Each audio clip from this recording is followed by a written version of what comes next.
Good evening, y'all, and once again, welcome to episode 2 of Who's Responsible for the Decline in the Black Family.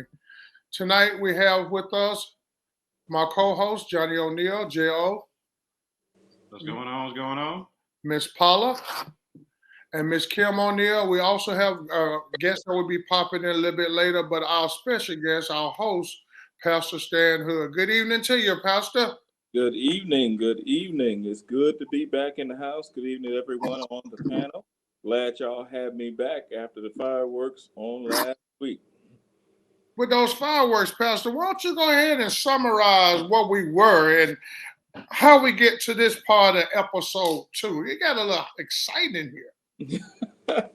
Yeah, we really started to examine and dissect what is going on in the African American community in America, and it seems to be a gender war. People are very loud and belligerent about whose fault it is. I talked about for years the talk shows like Oprah and now The View and all of that have made it no Donahue, Jerry Springer. You know, they made it no doubt about who they thought was to blame for the breakdown in the community. And now with the advent of social media, men are taking to the internet and firing back, and sisters are hot, but we really started to get in. The real people who are harmed is the family unit itself, which basically doesn't exist. We went down the line about kids being tested in math, in science, in civics, in ethics.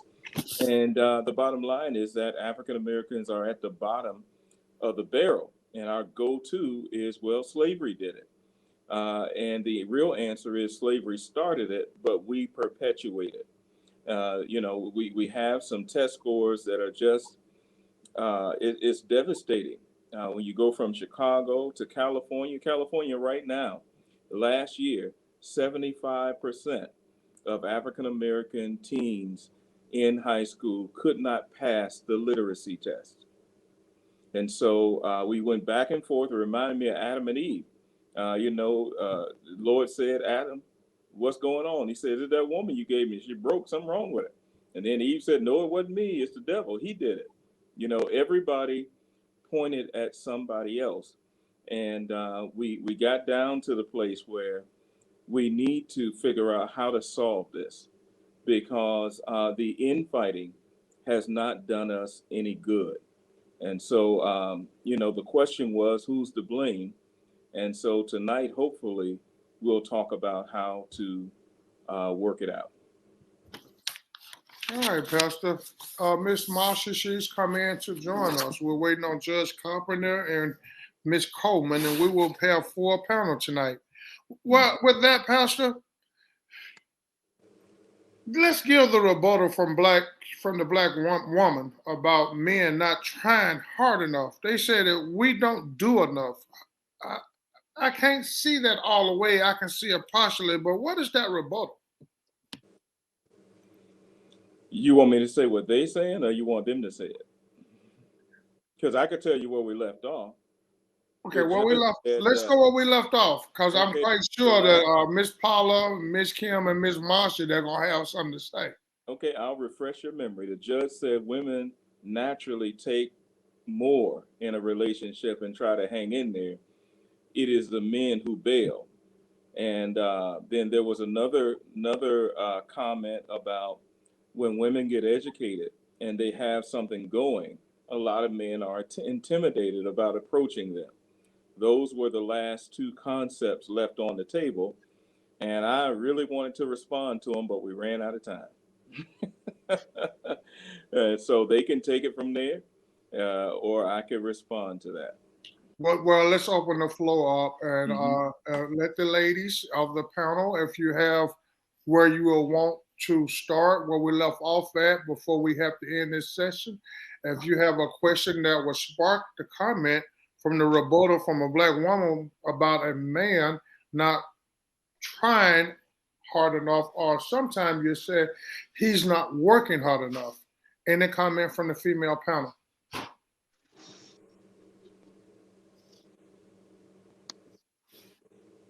Oh, A lot of times it may appear like it's like that. And sometimes we can't put all men in the same bracket. There's some that try, and there's some where the woman is the opposite.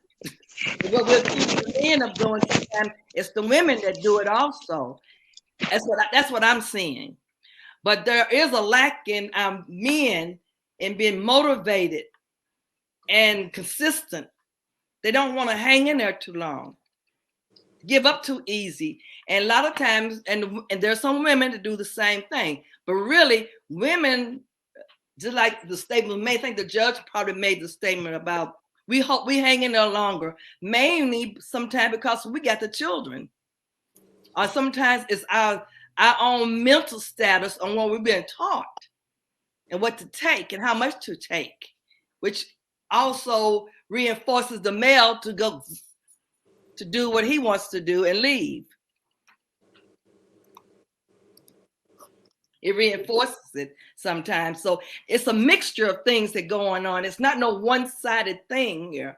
This is what I'm seeing. And it goes way back. It's not just started. It's go way back. And for our men, and I'm speaking maybe for our Black men, because I don't know about the others, but I know for our Black men, there's always has been a trail they have had to follow. And a lot of times the footsteps and the trails have not been that clear. And they've been rugged. And because from plantation on, our men have been taught, go away from home, come back and help the family, but sometimes they don't return. And some of that mentality, I think, still exists, maybe in another subtle way, but it still exists. Mm-hmm. Yeah. All right. I was trying to be quiet, let in some other lady come in that wants to come in.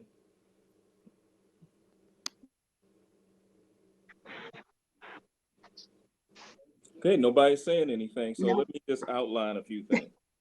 There are over 30-some forms of birth control, right? If a man doesn't want a woman to have a child, it's not his choice. By the risk he takes by sleeping with her, is she could either terminate that child or carry it to term, but he can't demand anything from her. So if unless there's a crime that has been committed, that's the exception. If there's a crime, nobody is making excuse for a crime. Unless there's a crime committed, the issue here is power and education, right? So when men and women come together, each one of them have a certain power and authority. A woman has power over access to sex. A man typically has power over access to marriage. And so these things are leveraged against one another. And so often in our communities, they start way too early. They're too immature, or we are too immature to enter into these serious kinds of issues. 99% of Black relationships fail. I would even say that for all relationships. You know how I know 99%? Because all of them failed except the one you in. Right? No matter how much you love somebody, no matter how much committed you are to them. And the issue simply here is that I like using Adam and Eve because they talked about everything except the issue. The issue is God says, I'm not going to stop you, but you're going to have to deal with the consequences of making bad choices. Right? And so we say that to our kids. It said, hey, you better slow down. You better take it easy. You don't need to be running these streets because there are consequences. However, when we go out into life, we're full of BET videos and movies and all of that, and we imagine life much differently than what actually happens. And so what we have to figure out is how to get ahead of that before these children fall into that same manhole that we fell into. We need to get ahead of that and focus them on the right priorities. And I'm going to say something now that some people are not going to like, but the first step of resolving anything is to be honest. Between the ages of 17 and 35, women have the leverage because it's the best they're going to ever look and everything's fresh and brand new. And guys see him and he just want to jump on her because she had to beat him off with a stick because they coming from everywhere. Even if she's the ugly duckling in high school, by the time she gets to college age, she naturally, by nature, is going to draw all types of men to herself. If she is not educated and informed that that is a small window, then it is likely she could waste those years. Those are her best years. And so often, women are sitting in my office who wish somebody would have told them not to waste those years on men who are not worth it. Unless a crime is being committed, she's choosing to give the most precious gift she can give to anybody, which is her womb. That womb should be reserved for the guy who's going to appreciate her and love her, right? Remember I said 50% of Black men right now, young eligible Black men, have never been married, don't have any kids. So when people say there are no good men, no, there's no good men you want. Right? Remember what I said? That you got to get a fixer-upper. Everybody's not going to get a Maserati or a Lexus. You might have to go with that Yugo and paint it up and fix it up and trick it out, put some nice speakers in it, put some smell good in it and fix it up. But if he is reliable and dedicated, we have to change what we value as important. So often I've heard women tell me, well, mama said, look at his shoes. Look at how he treats his car. Look at his grooming and all this kind of, does he have charisma? That kind of thing. And then the other thing that is just as bad is don't worry about all of that until you got all your education through your master's and your PhD. And then you worry about a man. Well, guess what you just did? You passed by the best years of your life. That's the marrying time. And so often the biggest problem is that people don't understand that men and women of the same age typically don't work. Sometimes they do, but most of the time they don't. And the reason being is not that they don't care, not that they don't love, is that he's not prepared to provide stability for her because he is growing just as she is growing. So if he's a few years ahead of her, a few years older, he's more equipped to take care of her. But people don't want to hear that. They want the smooth looking video guy, the musician, the cool guy. What you need is a guy who's dirty, the one that come home covered in mud every day, the one that get out the house before daylight and know he's rain, sleet, or snow, he's working hard because he is a committed man. If he has all that other stuff and no stability and no maturity and no commitment, then you can forget the rest because he's looking at women differently than you see yourselves. He's looking at them and what can I get from them? So you're thinking, well, man, if I could just wrestle him down and fix up a few things, he's going to be all right. Well, all the other girls on the block thinking the same thing. That's why he got babies everywhere, because he got a whole lot of options. But your window, that time where you can get married, have a reasonable amount of kids, and develop a life with a man, that window is short, so you can't waste it. Now, on the other side, if a man waits and don't run and populate all of the city and all of that, if he focus on his grind and getting himself together and save himself, and don't get all this bad debt and bad credit and child support and all that, when he blossoms, it happens between 35, 40, 45. That's when he comes into his own. He shouldn't even look to get married until he has established himself where he can provide everything that woman needs, where she can stay at home. If she works, it would be because she wants to work, not because she has to. And why do I say that? The reason we got these bad kids, because nobody's watching them, right? It's not saying she can't have a life, a career, but you put your kids at risk when they're always with somebody else. That is the ideal. It's not always going to work out perfectly that way, but that's the ideal way to set up a home. If they're exactly the same age, then they're just going to fuss and fight because neither of them are ready. But he's a little bit older. He can get ready for her. And when he meets her, he can bring her into something. instead of her taking care of him with WIC and food stamps and everything else.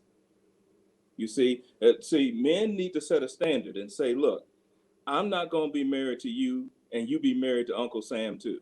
If I can't take care of you, then we can't be together. That's what he needs to say. And she just needs to say, okay. That's it. All right. There's my buddy. All right. We're ready. I have a question for you though, Yes, sir. Pastor. Well, I don't have a question. I got a comment and I got a statement of living witness to the statement you said about the male. Mm-hmm. I'm on my second marriage. First marriage, I got married at 20 years of age. Stayed married to her for 9 years. Mm-hmm. You said that. All right. I was trying to get stability and be stable and provide, but she, on the other hand, her directions changed. Mm-hmm. So we parted. Best thing that could have happened to me. Mm-hmm. This past Saturday, I've been married to my soulmate, my partner, my best friend for 31 years. Amen. I got seasoned. Hmm. And I married a woman that was seasoned as well, that had went through similar things that I went through, that was focused on the same direction. So what we did with our kids was, especially our daughters, you said something about education.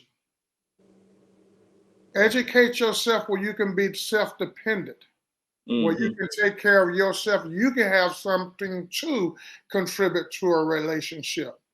Mm-hmm. Find a man that's willing to work with you. Yes. As hard as you're working, then you'll see the growth. And my earliest part, I couldn't see the growth because every time I brought it in, it went out the door. Yeah, you weren't ready. You weren't ready. And like, remember I said last week to the judge, she said, well, what about love? I said, if you find similar values, if you have shared values, then you're going to love each other. Look for the shared values first, and the love is going to be automatic. And that sounded weird, but here's the opposite of that. If you look for the sparks and the tingles and all that first, that's going to go away when he don't pay the mortgage. You're going to get tired of him running around, spinning up the paycheck before he get home. Them tingles, them sparks going to go away. Pastor, I see that two ways. I was bringing the money in, Mm-hmm. but as soon as the money hit the bank, it was already spent. Well, she wasn't ready. I had the same situation. I got married at 19. We stayed together for 7 years. And most of that was fighting because neither one of us were mature enough to maintain a household, because we had I call it Disney expectations. Sweep you off your feet and we go live happily ever after. No, you got to work. You have to build something. And if you're having kids before you're established, those kids become more of a burden than the love of your life. They become a point of contention between the two of you, especially if you don't have shared values. If you have one set of values and your spouse has another, those kids are simply going to add dynamite to it, because you're going to want to raise them one way and she's going to want to raise them another way. So that's why I said the values that you have are the most important thing that you can bring to a relationship. And there's nothing wrong with vetting a person. You see, because of what the vicious cycle is, when kids come up in this situation, they fall in love because of the dream of getting out of the hell they're living in. So that person looks great because I get to get out of the house and I get to do it my way, because this house is chaos. You see how it perpetuates each other? One thing is just a revolving circle. You fall into it too soon and it's chaos, and your kids say, I can't wait to get out of here. And they do exactly what you did. Any comments from the panel? Ms. Paula? Now, Rev, I agree with what you're saying, but I'm wondering who educating these young men? They mamas. Wait a minute. Now, I mean, those that supposed to be prepared. What man is guiding this young man to tell him what he needs? Whoever, whatever. other than his mother. Put in his life. Whoever his mama put in his life. Oh, this is, oh, I'm just, Because wait, in the black I heard you community, saying about, mothers are in the black community, mothers raise the children. Yes, yes. I heard that. I heard that the woman, how the girls are raised, but I'm wondering whose responsibility is it to turn the young man around when there's an absentee father? Well, that's a community. It's people like me. You know, He got to get there first, because you Yeah. know he ain't gonna come to you on his own. yeah. Well, sometimes that's not an absentee father. That's a man that's going to stand up and raise someone else's kids. That's me. Yeah, that happens quite a bit. My dad came into me and my brother's life and made good men out of us. You're going to have those men that's going to step up to the plate and raise somebody else's kids and turn them to the men they should be. It's not always the absentee father. Sometimes it's that man that meets that woman and see they got something in common that's going to step up to the plate and provide and help and tutor and teach. I agree with that. But I'm talking about those who don't have a father in the home.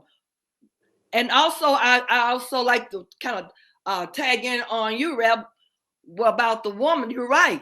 It's the female responsibility, but she has no one teaching her, because it seems like it's a repetition of this mold that's been passed on, like a baton in a race. You know, it has to stop somewhere. So where's the gap where we're going to start filling in this gap with the females and the males being educated? Well, there's some educated fools out here too. Yes. Well, let me share this with you. The first step to any resolution is honesty. Mm-hmm.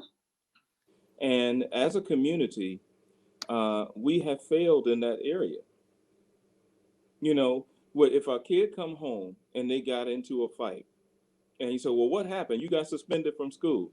Well, they was messing with my friend, and I had to take up with. And what would a parent say? That ain't my child over there. You my child, and I told you to go tell the teacher. You see, but as a community, that's not how we operate. We put everything on slavery.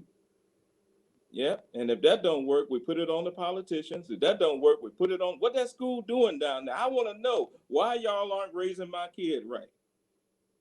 If we're going to move anywhere, we have to be honest. And where does honesty start? First with ourselves in the mirror, and then it begins with our relatives and our friends. We got to stop condoning and celebrating bad behavior. When you stop condoning and celebrating bad behavior, then the standard is going to come up.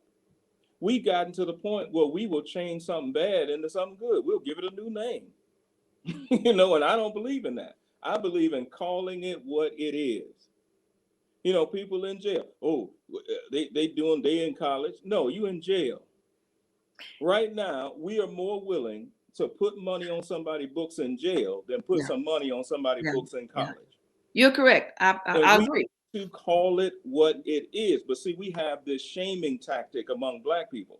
If we all don't think the same and we all don't move the same, then, oh boy, I don't want people to disapprove of me. If we love these kids, if we want them to have a better chance, we got to say the heck with that. Forget what these old school people think about. They can call me what they want. I'm going to get on the front line and I'm going to get involved, even if there are kids that are not mine.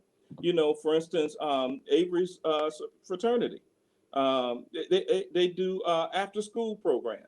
And I know some sorority houses that do the same thing. Those things are valuable. Volunteer your time at a school if you don't have any kids.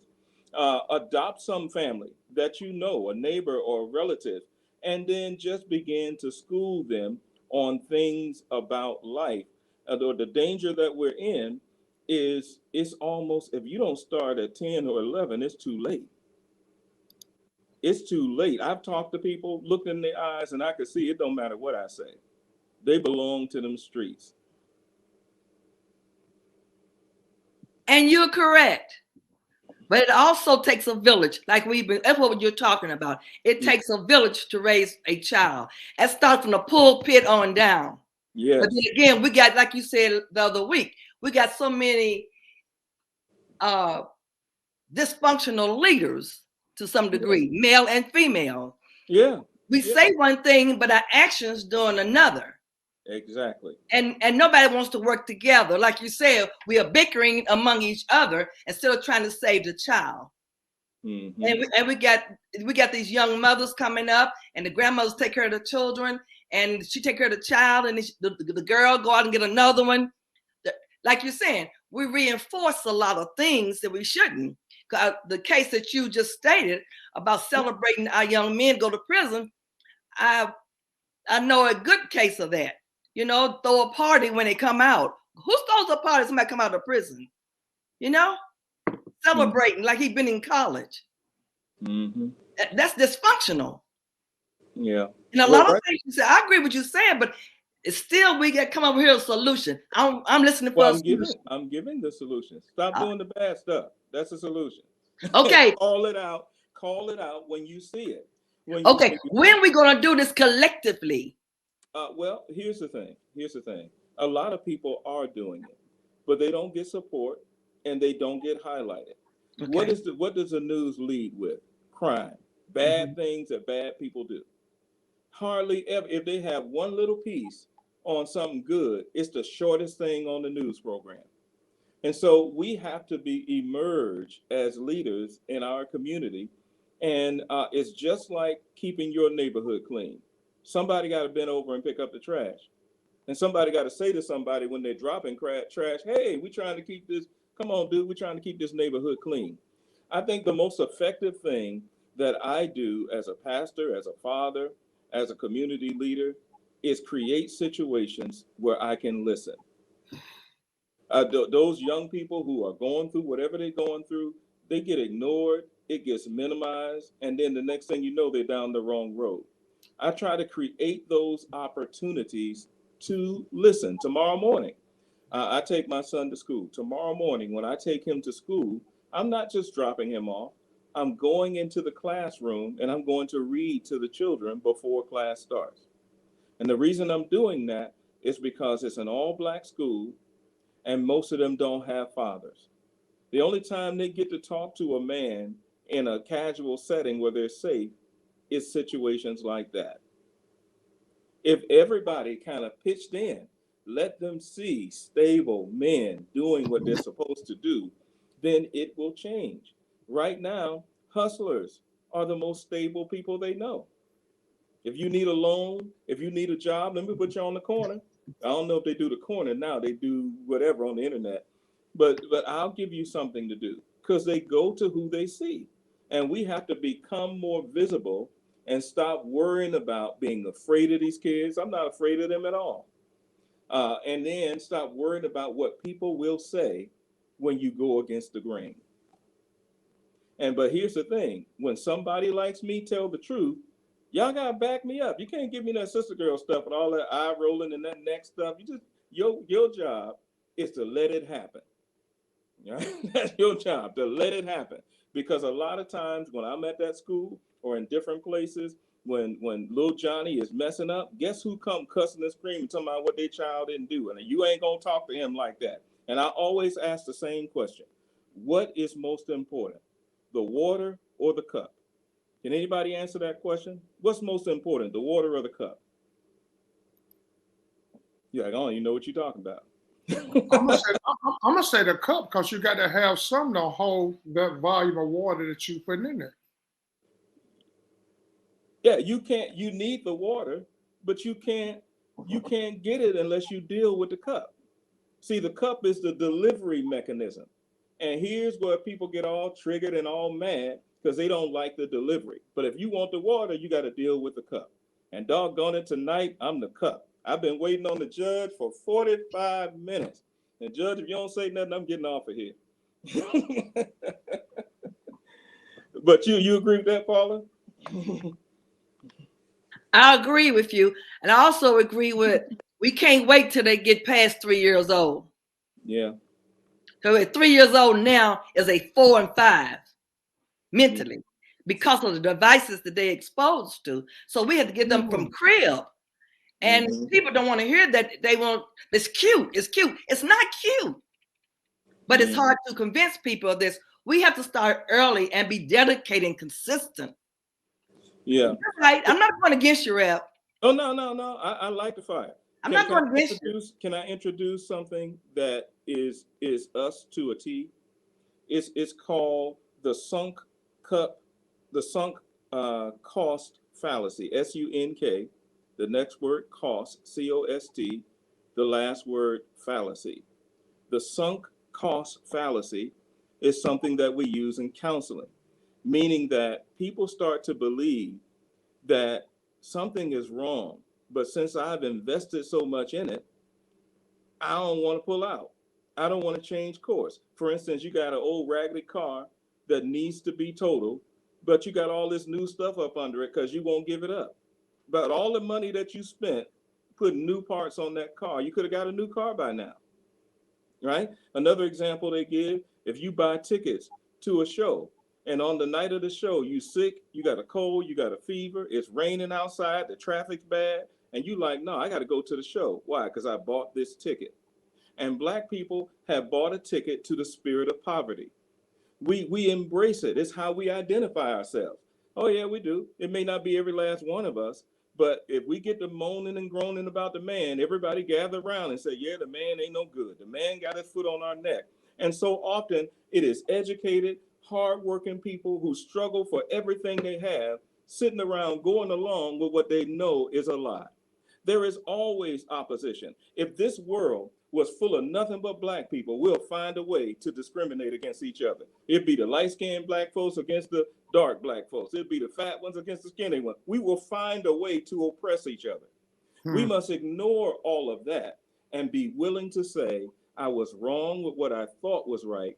Now I'm going to try something new. If not for me, I'm going to do it for my kids because I don't want them to go through what I went through. All of us heard growing up, I want you to do better than what I did. We need to bring that back. Say to the kids, look, here's how I messed up. Here's what I did wrong. And I don't want you to have to go through what I went through. But what do we do instead? We sit around and talk about, yeah, I almost got shot that day. Man, the police had me down, but I stayed strong. This foolishness. Why are we celebrating and regurgitating the very thing that cost us the most pain and pretending like it was a good thing? Sunk cost fallacy. I'm gonna let the judge handle that. Good evening, Judge Carpenter. How are you? Doing fine. How are you all doing this evening? Fantastic. Okay. Great. I tend to agree with much of what you said, Reverend. I do. And I realize that, I know that's not across the board, but I know that many of us do feel that way. I think just like any other problem we have, particularly with our people, there's so many factors, that play into that, and so much of it is by design. As we were speaking last time, I know that we have much. We have to take responsibility and accountability ourselves as Black people. But again, much of it is by design. Much of the way we think is by design. Yeah. It was purposely done so that we could continue to stay behind, Yes, it was purposely done, but when are we going to fight back? When are we going to say that happened? Now here's what's next. I'm going to rebel against, I'm not going to continue this program that's been designed for me to fail. I'm going to fight against it. When are we going to do that? Right. Well, let me just say this now. By me acknowledging the fact, because it is a fact, by me acknowledging the fact and recognizing the fact that it was also done by design does not negate the fact that we must do something about it. So I'm not saying, okay, well, that's the excuse, just as you mentioned earlier, the man has his foot on our necks and all this, yeah, we can't continue to use those types of excuses because we're never going to get ahead. But as we're trying to progress and move ahead in our way of thinking and trying to make it better, we have to not forget that it's by design. And the reason why I say that is because if we forget, or if we say we're not going to put any weight on that at all, then oftentimes what we're doing, we're beating somebody over the head with something that was not totally their fault. I understand again that we have to take accountability. I do understand that. But at the same time, we have to recognize, because if you don't recognize it, then sooner or later, as you go down that road, you're going to forget about it. Much the same way as how when we talk about slavery. Okay, yeah. We know historically this is what happened. We know that because of it, we think particular ways that we shouldn't think, do particular things that we shouldn't do because of slavery. At the same time, though, we're accountable for our actions. Well, we cannot let the other side forget about slavery. Yes, we have to be accountable, but we can't let that other side forget that slavery existed. Because if we do that, then they won't take any accountability whatsoever. Kind of like with just as I mentioned before on the other broadcast, when it comes to young people, I understand that there are particular things that we're having to we're needing to put into them. Okay, ways of thinking, new ways of thinking. We want to make sure they get ahead in life. Okay. However, at the same time, I can't totally discount that. Let's say, for instance, a particular person comes before me, a young person comes before me in court, and they have 3 or 4 different issues going on, drugs, and they've stolen from somewhere and all that. Well, yeah, I have to handle what's before me. I have to handle the issue. I have to handle whatever the charge is. Okay. But if I find that they grew up basically on their own, raising themselves, I cannot not see that. I cannot totally put everything on them and say, you know what, you did this, you got to, you know, and I'm going to give you this much time in jail or whatever for it. When I see that they also have some other issue going on that needs to be addressed. Okay, and so has that been effective in rehabilitation? Yes. Okay. Yes. Right, so go ahead. Go ahead. Yes, it has, because again, and this has just been my experience, when a person, nobody wants to get totally beat up over the head over nothing. I mean, over whatever is going on. They know they've made a mistake. Yes. I'm not talking about babying somebody, but if they've made a mistake, then yeah, most people will hold themselves accountable for it, especially though if they see that you're also trying to help them by saying, hey, I know you did this, but I also see that this was also an issue, and we're going to try to see if we can get you some help for this issue as well. You may have broken into this car and stolen $500 worth of stuff out of it, but at the same time, I see you were high at the time when you did this, so you know what? We're going to handle this drug problem too. And to me, when people see that you are more willing to help them across the board, not just focus in on that one thing they've done wrong, but when they see that you're willing to help them, then they're more likely to do what they're supposed to do. That's been my experience. They're more likely to do what they're supposed to do. So do you think that my approach is beating people over the head? No, I don't think, not totally. As long as I think there has to be some type of balance. I think what you said to me earlier was that, I'm trying to remember how you framed your question to me, but basically, in fact, help me out. It's been a long day. You asked me a question. The very last question you asked me, what you asked me? Do you remember? Oh, I don't know. I had these conversations all the time, so I don't know what I asked you. If you tell me what the subject was. Well, we're still talking about the same subject. We're talking about the same subject because the thing is, um, I'll go back to the very beginning, what I said when I started everything out, that I think that we should hold people accountable, but at the same time, we should kind of balance it out with whatever else is going on in their lives. In other words, make sure that they know that, okay, this, yes, I did this wrong or did that wrong, and I have to take responsibility for it. But at the same time, if it's some other issue that may have been the root cause of it, then that needs to be handled. We just can't say, oh, you said something about,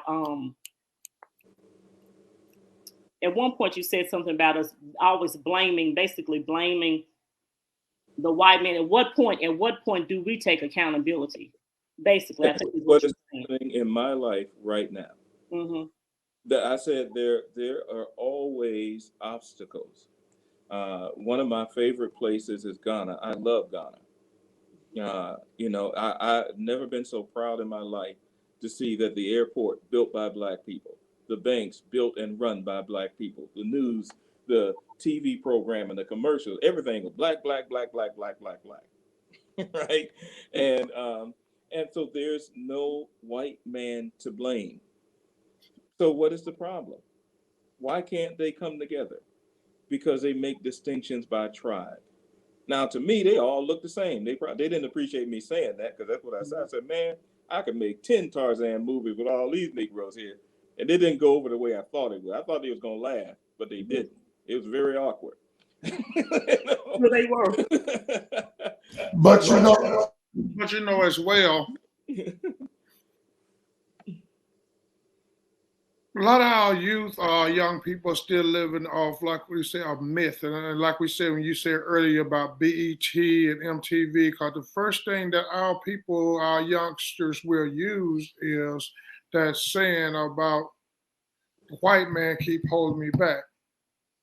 There's no balance. There's nobody holding you back. There's no one holding you back. This don't only happen to the fatherless or the motherless kids. This happened to the society that they're put in. Mm-hmm. All right. What I mean by the society they're put in, the people they run with. Mm-hmm. What I hate hearing is, I can't move forward because the man holding me back. You the man holding you back.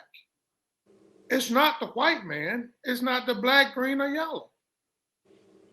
But that is a systemic statement that is always made by our Black youth, male and female. Right. And you know how they balance it out? When Black people are very successful, what do they say? They're in the Illuminati. They can't just be that they worked hard and they overcame these challenges. Nope, they gave their life to the secret society. That then allows me to keep failing because I won't sell out. You see, it's the same thing about the kid going to school that's buttoned up with the pocket protector and the pens. He taking all his books home, doing his homework. Guess who getting picked on today? You think you somebody. Let a kid speak correct English. Oh, who you think you are? You see, even when we try to excel, and in those environments, when I was a kid growing up like that, and I wasn't all that smart, I was just trying. But in those environments, wasn't no white people telling me to lower my standard to get along. It was all Black folks. There's no white person call me nappy head, nigga, none of that. It was all Black people saying it.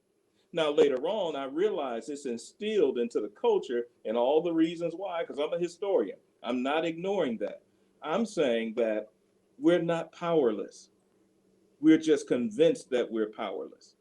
And so we have to use that same amount of energy and flip it around and try to encourage one another. One of the most powerful lessons my father taught me is that in your lifetime, you might count real friends on one hand. Right? You may be able to count real friends on one hand. Don't expect everybody to understand you or be down for you. If you find a couple of people in your life, that's more than enough. Now, that was some good advice. Because otherwise, you're trying to live up to somebody's expectations who don't mean any good for you. Look at the guys, rappers and all that get killed. they're normally getting killed by somebody who hating on the fact that they made it out of their hood. They say, you're not representing where you came from. Well, wait a minute. Where I came from is what brought me all my pain. What you mean representing where I came from? I'm representing what I strive to be. Right? And so anyway, I'm not going to go on and on about it because I want to let other people talk, and then I'm going to have All right, Pastor. get to this other meeting. Go ahead. Well, we're gonna wrap that little piece up right there and going on to the next segment of giving a rebuttal from the Black women about Black men not trying hard enough to see their kids or provide for their kids. Okay. Choose a better Black man. But what if that man is the better Black man of all the choices? No, he ain't. And he's out there, like he's out there working hard, he's trying hard, but he's the guy with the glasses on, that the nappy afro, and got the pocket pins in, and he's trying hard. But what are you saying? He just don't want to see his kids? Is that what you're saying? No, he want to see his kids. Okay. But the woman is not letting him see his kids. Oh, well, she's because she wants that thug over there to help raise her kids instead of the man that's got the job. Well, I got a slightly different take on that. I got to take up for the sister here.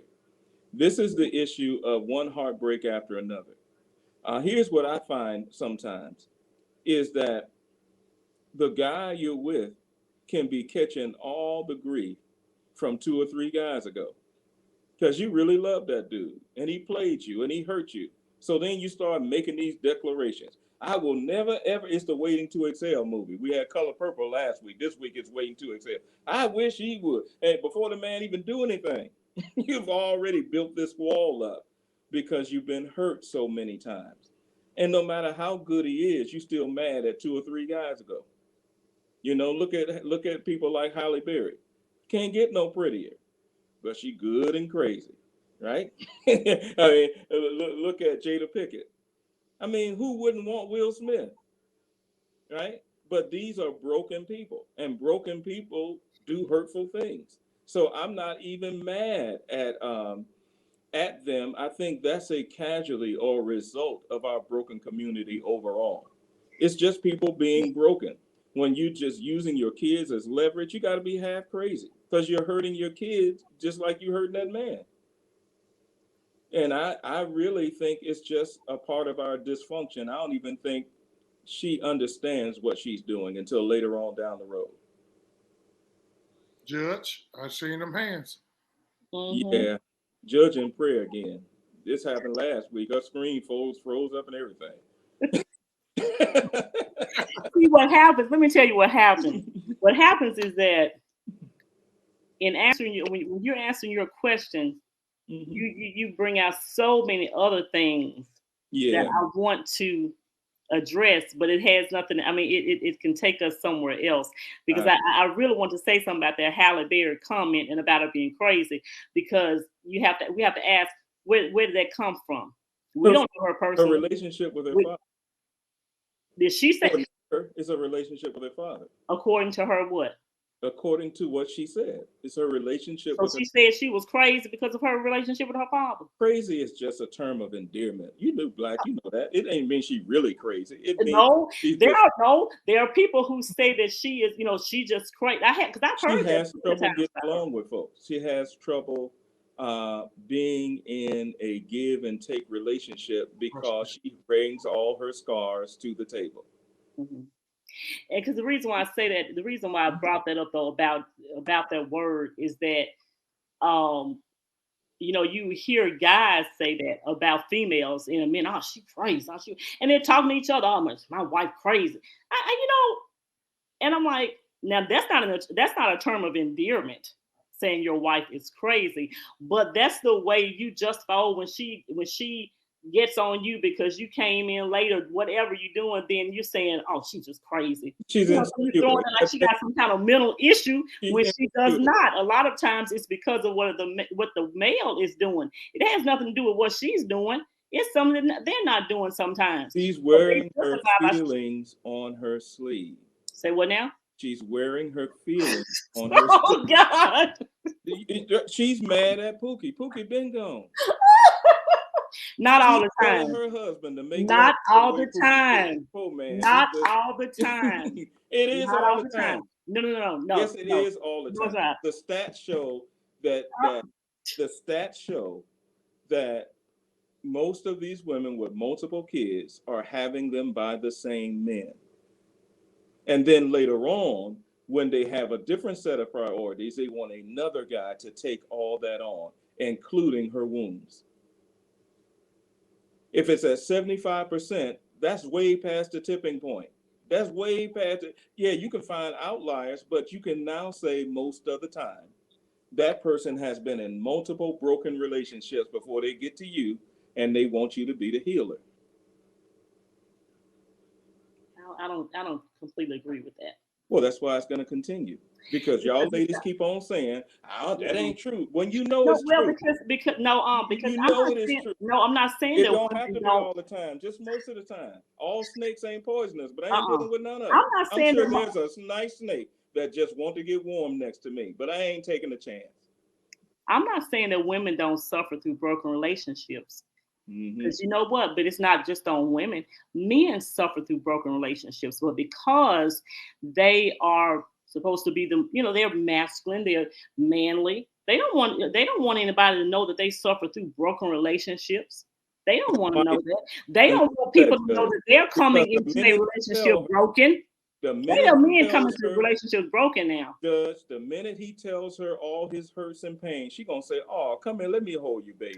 That's And another then thing. later on, You're when going she to get something else. mad, guess what she gonna do? No, you're What she going gonna to do when something she get else. mad? She gonna throw all that stuff in his face. No, you're going to something else right now. I'm talking about Mhm. what I just brought up was the fact that men come into relationships broken. And this is where I was going with that now. They come into relationships broken themselves oftentimes. Okay. Yeah. So that relationship may eventually not work. Well, was it because of the woman? Because she's had all these 2 and 3 different. No, a lot of times it's the man who is broken. You must have missed the first thing I said. Say what? You must have missed the first thing I said. Women control access to sex. Men control access to marriage. So when the That was the relationship very beginning. She wasn't here yet. when the relationship first begins, she decides how far that is going. She has to properly vet him in the beginning because she has the most to lose. She got the most to lose. She'll get stuck with the baby. She'll get stuck with the heartbreak or whatever. And his window is much larger, and he could start all over as an old man. He could start a new family, but she can't do that. She is stuck with the consequences. Okay, so So tie the into person what we're talking about now. to lose has to vet whoever she allows access to her womb. And so, I mean, tie that into what we're talking about now. Are you saying that the man doesn't have any responsibility at all? No, but you worry about you. See, that's the problem. Everybody worrying about what other person's supposed to be doing. If you was a kid, if we were kids, Sounds like you all worried about the women. look, listen. You all worried about the If we women. All were- the stats seem to be Look, stacked up against the don't be women. sick. Don't That's be what I'm sick. hearing. I'm just a cup. Drink this water. I'm just a cup. I may not want to drink this water. Women I may not want to drink it. women start the way we mess up on both sides is you start saying what the other person should be doing. Here's the thing. There is nothing my wife can do to make me gay. She can run off with another man. She can take all the money. She can burn my car up. And I ain't going to say, you know what? I'm going gay. If I go that way, it's because I already had it in me. And women do this the same way. Well, you know, I did everything. I gave him all of me. I gave him access to the vault, and all this. And then when he messed up, the vault closed. You don't come in and out of femininity. Either you're feminine or you're not. And the men that you're talking about that need to be these kind of men have requirements for a certain kind of woman. It's a two-way street. The upright, upstanding man that wants to do things right, he has requirements too. He wants a woman that he don't have to fight, wrestle, deal with her baby daddies, go packing with a gun because he might show up. He wants a woman that's wiped all that stuff clean and she's ready to start new with him. So you can't go what he should be doing. What you should do is be the kind of person that a man will do anything for. That's what a woman should do. Oh, Can I Oh. say something? What I understood in the beginning of it, and it goes back to what Judge, you're saying the right thing, but there's a point that's being missed. The only way that Doug can get to your heart is if you let him. All right. If that Doug gets to your heart, he can. It's a couple of things that can happen. He can leave you with a package and keep going, and he can jump to the next one. What is being said is you still left with that package to raise. That's what this is about. Yeah. The women raising these men are women raising men. The cycle. It's a Yeah. cycle. Right. That's You're what. right. That's You're what. Vet That's what him, the vet thing him, was. vet him. So You're that exactly leaves, right on that. that leaves that woman hanging and struggling from the beginning when she shouldn't have to struggle at all. You're exactly right. And if this session was about how do we empower women, then I certainly agree with you. But we're not just talking about one side. I didn't think we were just talking about one side. We In other talking words, it sounds. Hold on now. It Then sounds good. to me that we're making this woman more accountable and saying, okay, well, look, woman, you need to make sure you do this, this, and this. You need to make sure that you don't get this person this, don't get that. Well, you know what? We need to also tell the man, hey, you don't need to come. You don't need to give this woman this. You should want to be That's a the better way man for that this you're woman. hearing it. You're hearing it that way. Oh because no. Oh no. you're hearing it that way because you're in your feelings. So because you're Oh hearing, no, go hearing on. it that way. Oh, You're ladies, hearing it. please, y'all help me. wait a minute. Ralph. Wait, What I said Ralph. about Wait. the man, you I got won't hear ears what I too. said about the woman. I already said them guys running around and don't deal with them guys. Choose a better guy. Okay. Okay, but the guy, this is getting warp-sided here.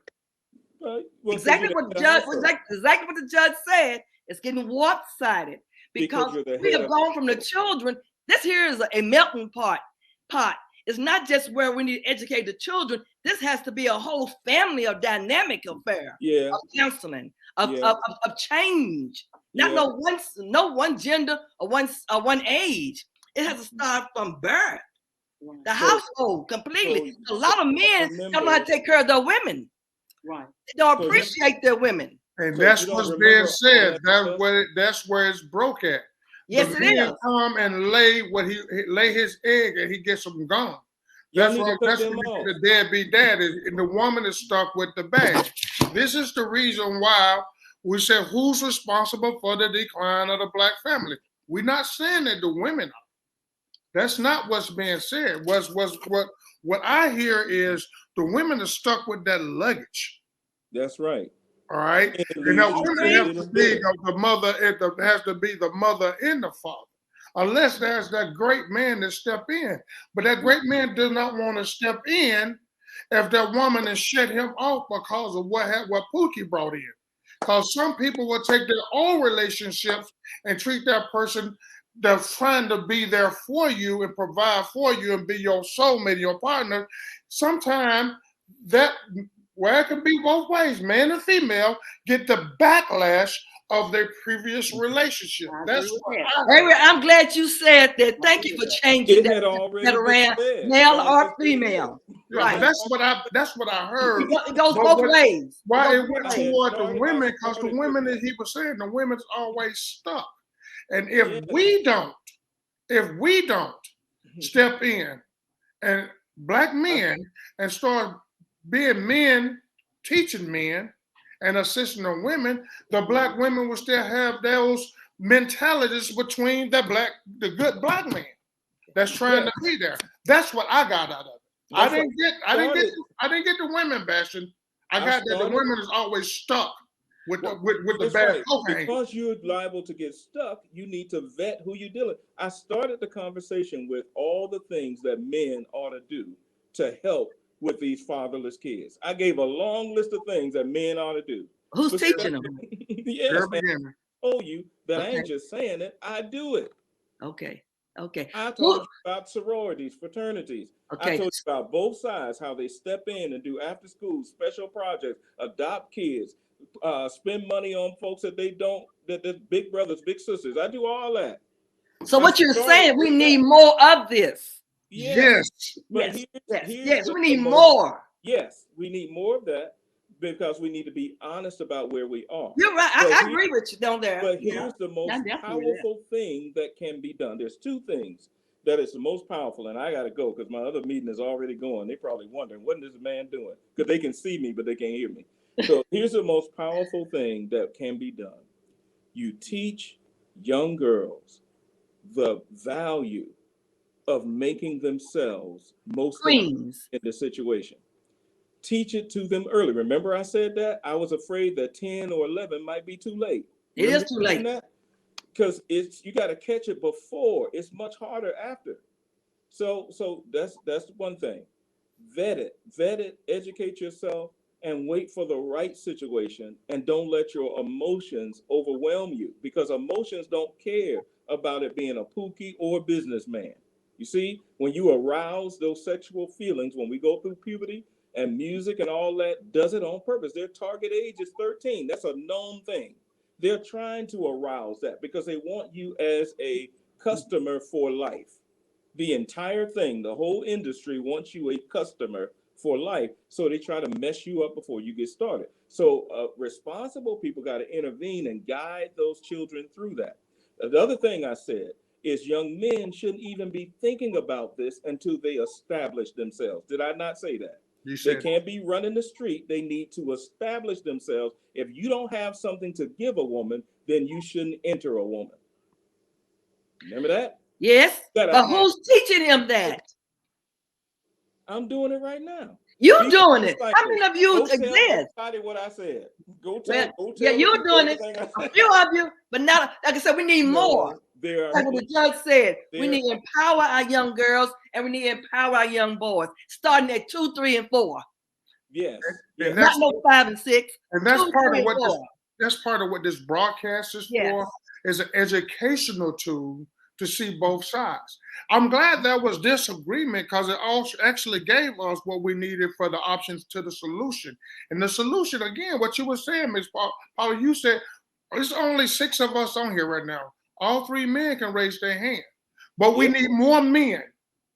We need more women to bite into the whole thing, or we can get that, instead of having a half a ball, you can have a full ball. Yeah. And this is what Big O Entertainment, Straight Talk No Chaser do for you. It opens your mind where you can actually share this, subscribe. Make people, that's right, make people have this conversation at home. That's what you want to do.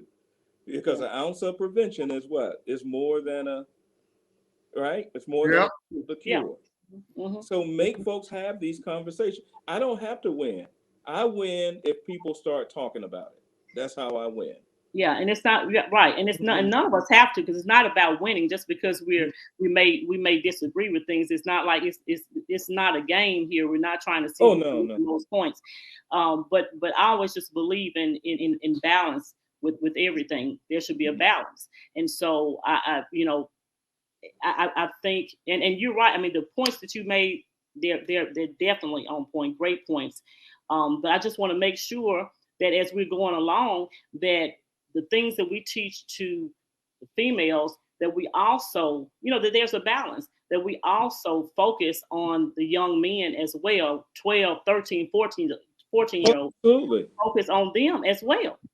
We do, but here's the thing, and I'm going to have to, okay. The minute that somebody starts trying to sleep with you, they start lying to you. What does that mean? Yes. When you're I hear you on the surface, but what does that mean? I'm telling you, in middle school. Let's get to middle school. Hopefully it lasts that long. It might start in elementary. The minute that males see you begin to blossom. Remember I said this last week, the front starts sticking out, the back starts poking out, the starts spreading. The minute that takes place, you have males, younger, older, and the same age, saying whatever they need to say to get you to spread your legs. That power can become intoxicating. It can put you in a position that you believe you're always right, because nobody wants to tell you you're wrong. The people who are attracted to you and that you are attracted to, they just trying not to mess it up. They trying not to make you upset because they trying to get to home base. That is a fact, right? And so if you go through, think about this. I'm just going to conservatively say 14. So if you go from 14 to 25, right? Just giving an arbitrary window of people constantly just saying whatever you want to hear, then your thinking can get skewed. That's why mothers and daughters start getting into it, because somebody's in that girl's ear, and women will be the first to say, "Oh, somebody telling her that she grown," and you know what that means. You get it, and so all of a sudden, if you interject pregnancy into that, now it becomes much more difficult. I'm telling you why I focus on what I focus on, because all these things we talk about are effective. But there's one thing that is most effective, and that's empowering little girls with the truth. That is most effective because she controls access to her body. I'm saying don't depend upon these guys to do the right thing because their hormones are flowing too. They just want to poke something. That's what they want to do. But they have to be taught. But they have to be So- taught. We can't give them an out though. We I can't ain't give trying them to an give them out. because we're dealing with, see, when you're not around, these three men, we'll punch them in the chest. But we don't want you around for that because you may not like the way that goes. We give it to them straight in a different way. But we also, the problem is we're not crossing the side of the room and talking to the ladies as well. Who knows most how men exploit women than men? And here are men trying to tell you, here's how women get exploited. You know, well, wait a minute. I'm not trying to defame you or put women down. I'm saying I'm trying to empower you. If you take the most powerful drug off the table, which is sex, that's the most powerful drug. If you take that off the table and look at your life in a long view, you'll make better decisions.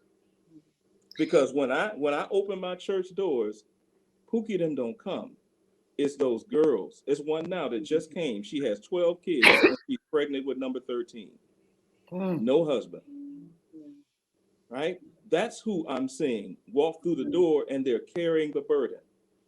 So after a while, when you see that year after year after year, after a while, you start to say, wait a minute, what can I do to stop this bleeding?